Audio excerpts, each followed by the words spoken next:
أعوذ بالله من الشيطان الرجيم. بسم الله الرحمن الرحيم. ياسين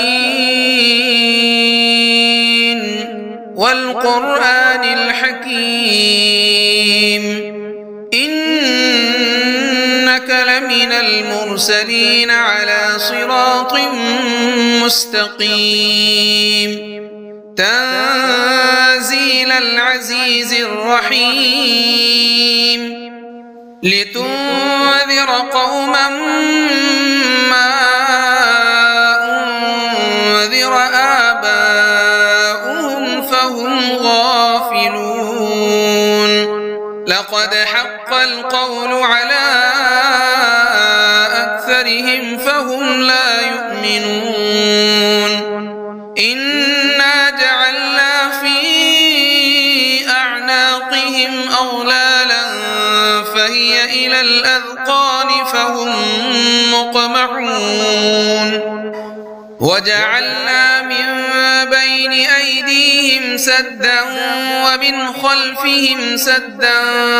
فأغشيناهم فهم لا يبصرون وسواء عليهم أأنذرتهم أم لم تنذرهم لا يؤمنون إنما تنذر من اتبع الذكر وخشي الرحمن بالغيب فبشره بمغفرة وأجر كريم إنا نحن نحيي الموتى ونكتب ما قدموا وآثارهم وكل شيء أحصيناه في إمام مبين واضرب لهم مثلا أصحاب القرية إذ جاءها المرسلون إذ أرسلنا إليهم اثنين فكذبوهما فعززنا بثالث فقالوا إنا إليكم مرسلون قالوا ما أنتم إلا بشر مثلنا وما أنزل الرحمن من شيء إن أنتم إلا تكذبون قالوا ربنا يعلم إنا إليكم لمرسلون وما علينا إلا البلاغ المبين قالوا إنا تطيرنا بكم لئن لم تنتهوا لنرجمنكم وليمسنكم منا عذاب أليم قالوا طائركم معكم أئن ذكرتم بل أنتم قوم مسرفون وجاء من أقصى المدينة رجل يسعى قال يا قوم اتبعوا المرسلين اتبعوا من لا يسألكم أجرا وهم مهتدون وما لي لا أعبد الذي فطرني وإليه ترجعون أأتخذ من دونه آلهة إن يردني الرحمن بضر لا تغن عني شفاعتهم شيئا ولا ينقذون إني إذا لفي ضلال مبين إني ربكم فاسمعون قيل ادخل الجنة قال يا ليت قومي يعلمون بما غفر لي ربي وجعلني من المكرمين وما أنزلنا على قومه من بعده من جند من السماء وما كنا منزلين إن كانت إلا صيحة واحدة فإذا هم خامدون يا حسرة على العباد ما يأتيهم من رسول إلا كانوا به يستهزئون ألم يروا كم أهلكنا قبلهم من القرون أنهم إليهم لا يرجعون وإن كل لما جميع لدينا محضرون وآية لهم الأرض الميتة أحييناها وأخرجنا منها حبا فمنه يأكلون وجعلنا فيها جنات من نخيل وأعناب وفجرنا فيها من العيون ليأكلوا من ثمره وما عملته أيديهم أفلا يشكرون سبحان الذي خلق الأزواج كلها مما تنبت الأرض ومن أنفسهم ومما لا يعلمون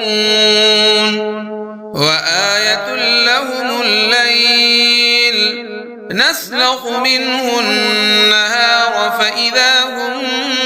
مظلمون والشمس تجري لمستقر لها ذلك تقدير العزيز العليم والقمر قدرناه منازل حتى عاد كالعرجون القديم لا الشمس ينبغي لها أن تدرك القمر ولا الليل سابق النهار وكل في فلك يسبحون وآية لهم أنا حملنا ذريتهم في الفلك المشحون وخلقنا لهم من مثله ما يركبون وإن نشأ نغرقهم فلا صريخ لهم ولا هم ينقذون إلا رحمة منا ومتاع إلى حين وإذا قيل لهم اتقوا ما بين أيديكم وما خلفكم لعلكم ترحمون وما تأتيهم من آية من آيات ربهم إلا كانوا عنها معرضين وإذا قيل لهم أنفقوا مما رزقكم الله قال الذين كفروا للذين آمنوا أنطعم من لو يشاء الله أطعمه إن أنتم إلا في ضلال مبين ويقولون متى هذا الوعد إن كنتم صادقين ما ينظرون إلا صيحة واحدة تأخذهم وهم يختصمون فلا يستطيعون توصية ولا إلى أهلهم يرجعون ونفخ في الصور فإذا هم من الأجداث إلى ربهم ينسلون قالوا يا ويلنا من بعثنا من مرقدنا هذا ما وعد الرحمن وصدق المرسلون إن كانت إلا صيحة واحدة فإذا هم جميع لدينا محضرون فاليوم لا تظلم نفس شيئا ولا تجزون إلا ما كنتم تعملون إن أصحاب الجنة اليوم في شغل فاكهون هم وأزواجهم في ظلال على الأرائك متكئون لهم فيها فاكهة ولهم ما يدعون سلام قولا من رب رحيم وامتازوا اليوم أيها المجرمون ألم أعهد إليكم يا بني آدم ألا تعبدوا الشيطان إنه لكم عدو مبين وأن اعبدوني هذا صراط مستقيم ولقد أضل منكم جبلا كثيرا أفلم تكونوا تعقلون هذه جهنم التي كنتم توعدون اصلوها اليوم بما كنتم تكفرون اليوم نختم على أفواههم وتكلمنا أيديهم وتشهد أرجلهم بما كانوا يكسبون ولو نشاء لطمسنا على أعينهم فاستبقوا الصراط فأنى يبصرون ولو نشاء لمسخناهم على مكانتهم فما استطاعوا مضيا ولا يرجعون ومن نعمره ننكسه في الخلق أفلا يعقلون وما علمناه الشعر وما ينبغي له إن هو إلا ذكر وقرآن مبين لينذر من كان حيا ويحق القول على الكافرين أولم يروا أنا خلقنا لهم مما عملت أيدينا أنعاما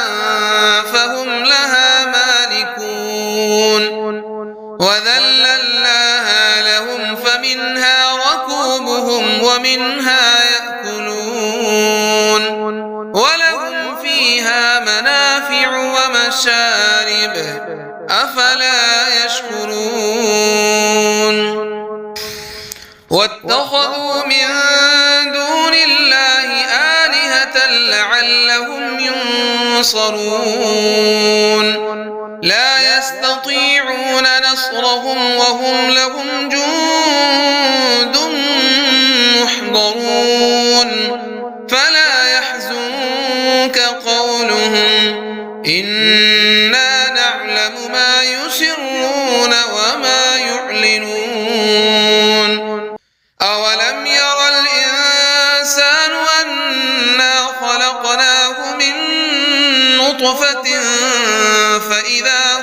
خصيم مبين وضرب لنا مثلا ونسي خلقه قال من يحيي العظام وهي رميم قل يحييها الذي أنشأها أول مرة وهو بكل خلق عليم الذي جعل لكم من الشجر الأخضر نارا فإذا أنتم منه توقدون أوليس الذي خلق السماوات والأرض بقادر على أن يخلق مثلهم بلى وهو الخلاق العليم إنما أمره إذا أراد شيئا أن يقول له كن فيكون فسبحان الذي بيده ملكوت كل شيء وإليه ترجعون بسم الله الرحمن الرحيم الرحمن علم القرآن خلق الإنسان علمه البيان الشمس والقمر بحسبان والنجم والشجر يسجدان والسماء رفعها ووضع الميزان ألا تطغوا في الميزان وأقيموا الوزن بالقسط ولا تخسروا الميزان والأرض وضعها للأنام فيها فاكهة والنخل ذات الأكمام والحب ذو العصف والريحان فبأي آلاء ربكما تكذبان خلق الإنسان من صلصال كالفخار وخلق الجان من مارج من نار فبأي آلاء ربكما تكذبان رب المشرقين ورب المغربين فبأي آلاء ربكما تكذبان مرج البحرين يلتقيان بينهما برزخ لا يبغيان فبأي آلاء ربكما تكذبان يخرج منهما اللؤلؤ والمرجان فبأي آلاء ربكما تكذبان وله الجوار المنشآت في البحر كالأعلام فبأي آلاء ربكما تكذبان كل من عليها فان ويبقى وجه ربك ذو الجلال والإكرام فبأي آلاء ربكما تكذبان يسأله من في السماوات والأرض كل يوم هو في شأن فبأي آلاء ربكما تكذبان سنفرغ لكم أيها الثقلان فبأي آلاء ربكما تكذبان يا معشر الجن والإنس إن استطعتم أن تنفذوا من أقطار السماوات والأرض فانفذوا لا تنفذون إلا بسلطان فبأي آلاء ربكما تكذبان يرسل عليكما شواظ من نار ونحاس فلا تنتصران فبأي آلاء ربكما تكذبان فإذا انشقت السماء فكانت وردة كالدهان فبأي آلاء ربكما تكذبان فيومئذ لا يسأل عن ذنبه إنس ولا جان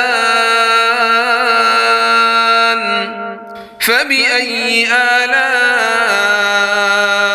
ربكما تكذبان يعرف المجرمون بسيماهم فيؤخذ بالنواصي والأقدام فبأي آلاء ربكما تكذبان هذه جهنم التي يكذب بها المجرمون يطوفون بينها وبين حميم آن فبأي آلاء ربكما تكذبان ولمن خاف مقام ربه جنتان فبأي آلاء ربكما تكذبان ذواتا أفنان فبأي آلاء ربكما تكذبان فيهما عينان تجريان فبأي آلاء ربكما تكذبان فيهما من كل فاكهة زوجان فبأي آلاء ربكما تكذبان متكئين على فرش بطائنها من استبرق وجنى الجنتين دان فبأي آلاء ربكما تكذبان فيهن قاصرات الطرف لم يطمثهن إنس قبلهم ولا جان فبأي آلاء ربكما تكذبان كأنهن الياقوت والمرجان فبأي آلاء ربكما تكذبان هل جزاء الإحسان إلا الإحسان فبأي آلاء ربكما تكذبان ومن دونهما جنتان فبأي آلاء ربكما تكذبان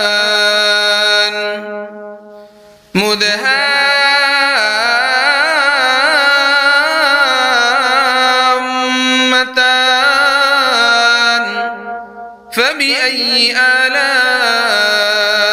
ربكما تكذبان فيهما عينان نضاختان فبأي آلاء ربكما تكذبان فيهما فاكهة ونخل ورمان فبأي آلاء ربكما تكذبان فيهن خيرات حسان فبأي آلاء ربكما تكذبان حور مقصورات في الخيام فبأي آلاء ربكما تكذبان لم يطمثهن إنس قبلهم ولا جان فبأي آلاء ربكما تكذبان متكئين على رفرف خضر وعبقري حسان فبأي آلاء ربكما تكذبان تبارك اسم ربك ذي الجلال والإكرام